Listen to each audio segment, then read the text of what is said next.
নমস্কার বন্ধুরা, সোনাস রেনবো ফুডসে সবাইকে আমন্ত্রণ। আমি সোনামণি। আজ তোমাদেরকে বানিয়ে দেখাবো ইলিশ মাছের আরেকটি দুর্দান্ত স্বাদের রেসিপি, মানকচু পাতায় ইলিশ ভাপা। একদম ভিন্ন রকম পদ্ধতিতে এই রেসিপিটা বানিয়ে তোমাদেরকে দেখাবো। এর আগেও আমি তোমাদের সাথে ইলিশ মাছের আরও কয়েকটি রেসিপি শেয়ার করেছিলাম। যদি কেউ তোমরা সেটা মিস করে গিয়ে থাকো, আজকের ভিডিওর ডেসক্রিপশন বক্সে আমি লিঙ্কটা দিয়ে দেবো, তোমরা চাইলে দেখে নিতে পারো।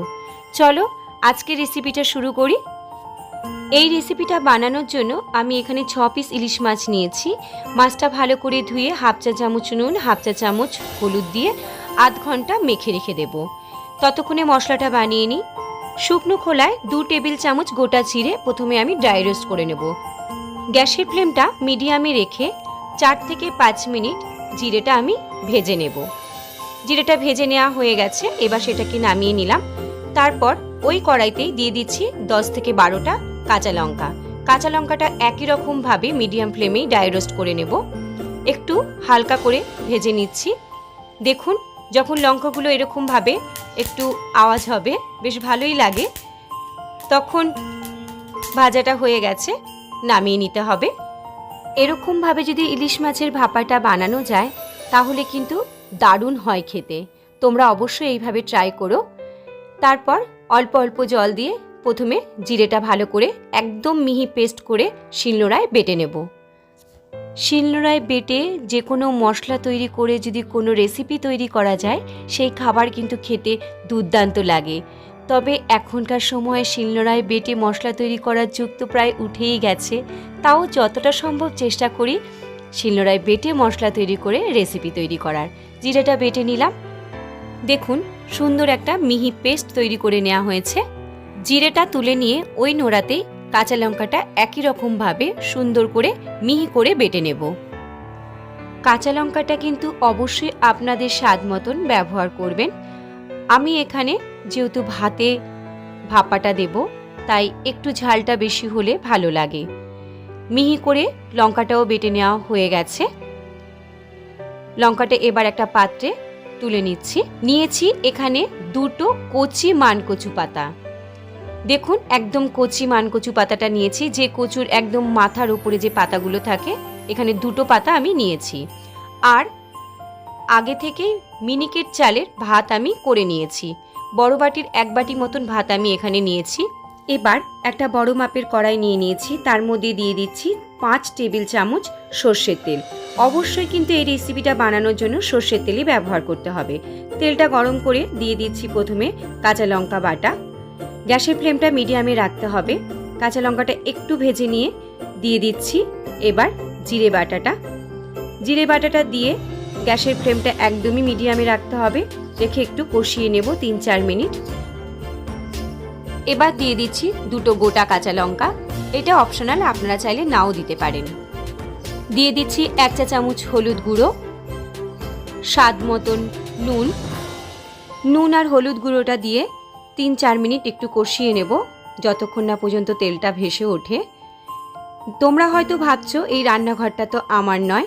হ্যাঁ, এই রান্নাঘরটা আজ আমার রান্নাঘরে নয়, আজ আমি বোনের রান্নাঘরে রেসিপিটা বানাচ্ছি। মশলাটা কষিয়ে নেবার পর 1/3 মশলা, মানে হাফটারও বেশি মশলা আমি একটা বাটিতে ঢেলে নিলাম। এবার কিছুটা মশলা কড়াইতেই রেখেছি।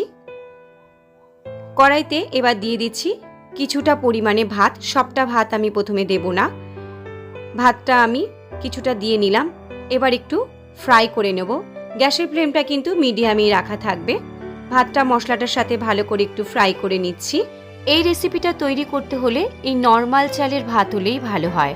কোনো বাসমতি বা বিরিয়ানির চালে কিন্তু রেসিপিটা ভালো হয় না, কারণ ইলিশ মাছের গন্ধটা কিন্তু সুন্দর বজায় থাকে এই নর্মাল চালের ভাতে। ভাতটা কড়াইয়ের চারপাশে একটু ছড়িয়ে নিয়ে ওর ওপরে বসিয়ে দিচ্ছি একটা কচু পাতা।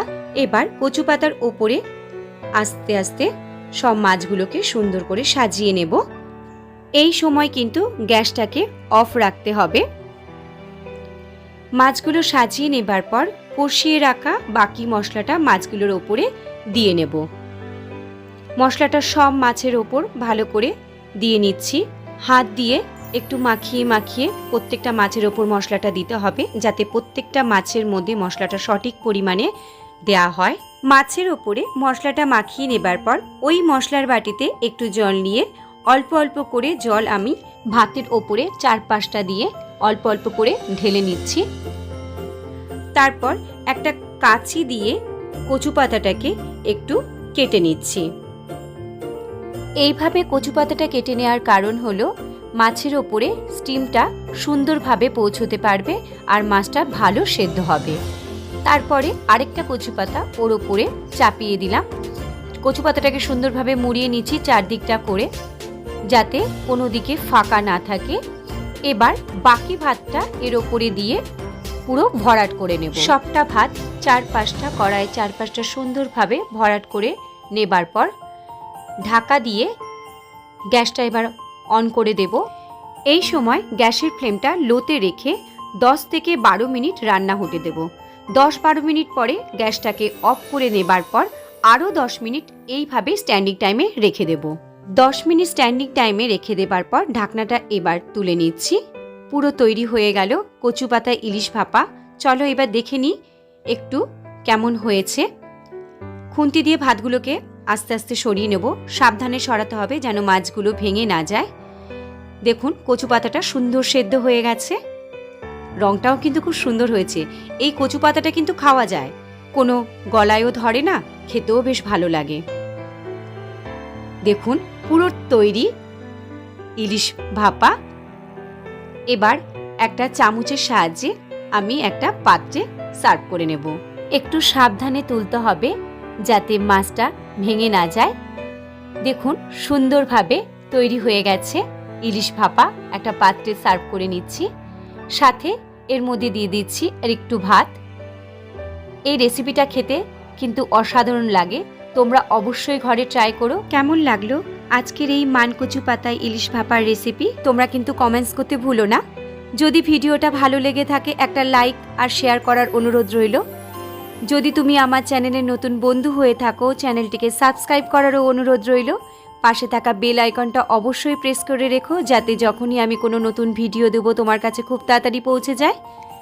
আজকের মতন এ পর্যন্তই, আবার কোনো নতুন ভিডিও নিয়ে তোমাদের কাছে খুব তাড়াতাড়ি হাজির হয়ে যাব। তোমরা ভালো থেকো, সুস্থ থেকো।